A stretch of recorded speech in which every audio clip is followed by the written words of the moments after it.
we are very honored to have here today with us Els Breedstraet, Head of Unit Publications Office of the European Union. And she is going to talk about making complex data topics speak through visual storytelling. Please, big applause for her.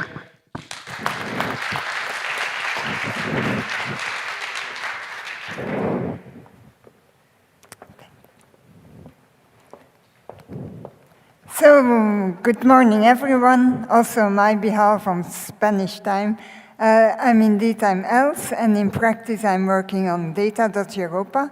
More in specifically, I'm heading the communication and outreach team. And it's in that perspective that I'm coming here today to, after these 3 very intensive and very interesting days, to give you or to tell you a story. A light, small story about visual storytelling and how it can maybe help you in your organization. So, before I dive into the topic, a little word on data.europa, because I think it can be an interesting tool for all of you. This picture depicts well how it all works together. So, in the middle, we have our portal, data.europa.eu, which is a European official portal for open data. On the one side, you see we have our data providers. These are public administrations coming from all over Europe and as well geoportals. We harvest them or their data on all levels. It goes from European, national, regional to local. And all these data, we collect them, we describe them with as rich as possible metadata as we can. We give them a license, mostly an open license, and like that they become available to our data users.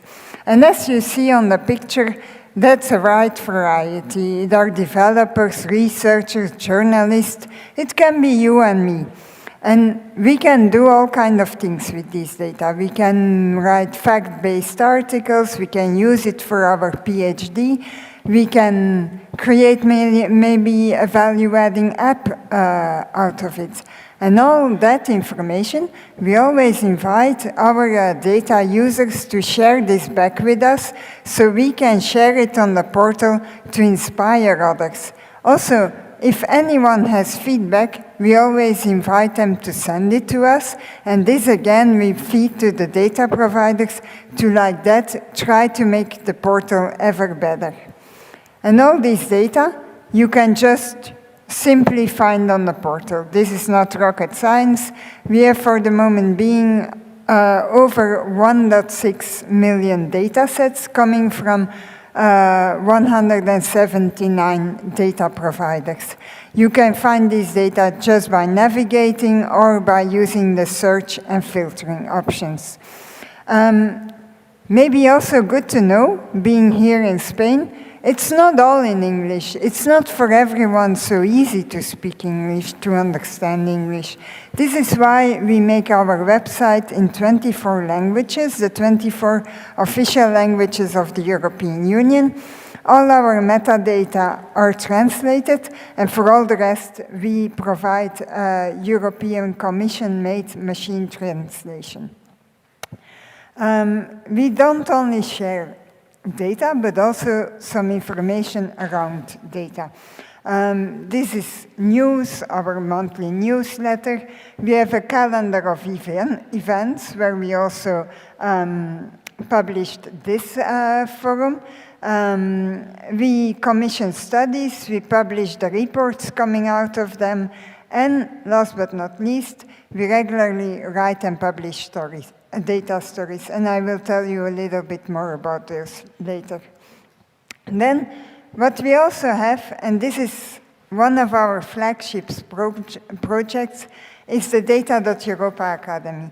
Because as you all know, and maybe you were confronted with it in your own organization or in your own life as well, there is a lack of data skills. And we try to do something about it by putting in place the Data.Europa Academy. This is an online platform, but it's also, in a way, a real-life university almost. We regularly organize webinars, and lately we had one every 2 weeks, I think. They are accessible to all of you completely for free. We record them, we publish the notes, the slides, etc., all on this Data.Europa Academy, where you can all watch it at all times.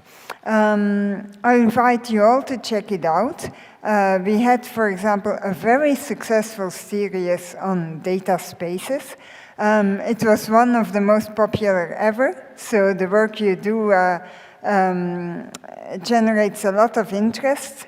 And maybe for the upcoming year, I can already say that we have a series of workshops on data and artificial intelligence. So you're invited to come to those and to all our other events. And then let's go to the storytelling. As I said, it's just a light topic. Maybe you say, well, this is nothing for me. Well, then just take a nap. So, as I said, we publish data stories on Data.Europa. And what are these? It are inspirational little stories about a specific sector of data, or we do an interview with a data provider. Could be also any of you, because we invite everyone to come to us with a proposal. And with these stories, we try to explain complex data to just lay people or to a bit more experts in a certain niche. And when we started to write them, they were quite text-based. We had some visual, some image or a screenshot maybe, but the text stayed quite long, and we noticed that it took quite a bit of words to explain something difficult in normal language. So we thought, this is not really working. How can we do this better? And this is how we came up with the idea of visual data stories. And what are these? Well, for these data stories, we work together with both data journalists and data visualization experts. And I can even call these experts artists, because as you see on the screen, you will see on the next slide a couple of examples. These visuals are really well done. So they work together, they analyze the data. First of all, the artist comes up with the visuals, and the journalist then writes some short text with it. The advantage of all this is that the stories become much shorter, much more attractive, and as we all know, online we don't feel like reading a long text. So people read it more easily, read it more, remember better, and also if you see a visual, always you have some kind of reaction. You may find this circle beautiful, ugly, non-sane, but you have some kind of reaction. And the fact that you have a reaction will make sure that you remember it better. The visuals also make sure that it's clearer, because if you see something like that and you look a couple of minutes at it, it says much more than if you would look at the thousands and thousands of data that are sitting behind that. That would just be a pot of data and then numbers. So, if all this inspires you already a little bit to get started with yourself, I can share some tips and tricks. So for you or your people in your organization working in communication, some may sound very obvious, but it never harms to repeat them. First of all, adapt your tone of voice. Know who you are writing for. It will be different if you're in Siemens and trying to explain something to the secretaries, or if you're working in a university and writing a story that is supposed to be read by your students. Be also structured. put the most important information on top, use clear headings, and make sure that if you use these visuals, they are also readable for everyone, also for colorblind people maybe. And you may say, but how is this possible? Look at that. It's full of pink and purple or different shades of yellow. Well, if you have a close look at our visuals, you will always see that the color is not the only distinctive element to understand the visual.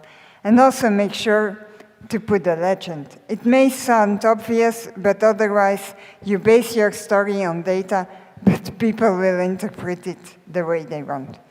Then some other things to remember is stay on the facts, stay honest. When we start to write something, we always make some assumptions. This is human.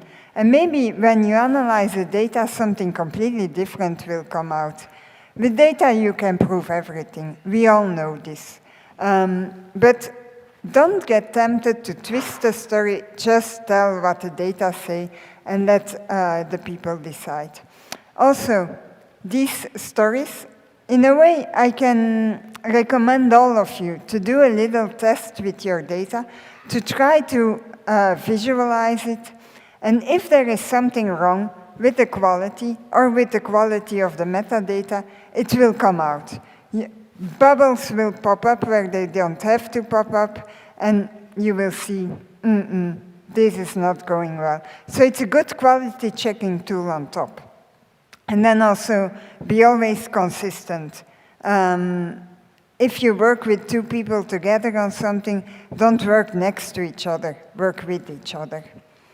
And with this, I already come to the end. I promised it would be short. If you want to get started yourself, or someone in your communication or marketing team, and you don't really know where to start, we recently published a data visualization guide. It's a very rich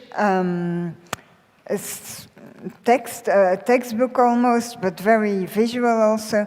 And it guides you really through from the very basics to very, very expert things already. And then also on our academy, we have some specific courses on how to do these visualizations.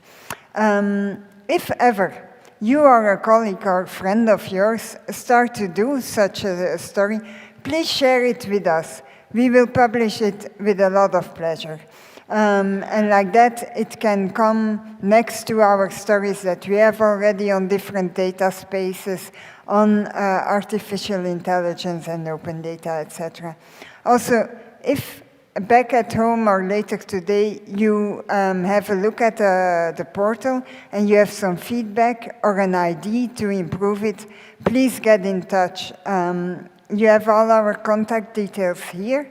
So I invite you, I don't know if you have still time for questions now, you can ask them now, or otherwise I look forward to stay in touch with you in the lunch later today or otherwise remotely. So thanks a lot for the invitation to come and tell my little story here and for listening.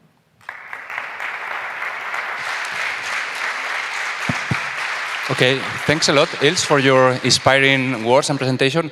I don't know, we have time for maybe a couple of questions. I don't know, anyone from the audience have any question to Els? Okay, so again, really nice, inspiring, and my applause again. Thanks a lot. Thanks a lot. And it's okay.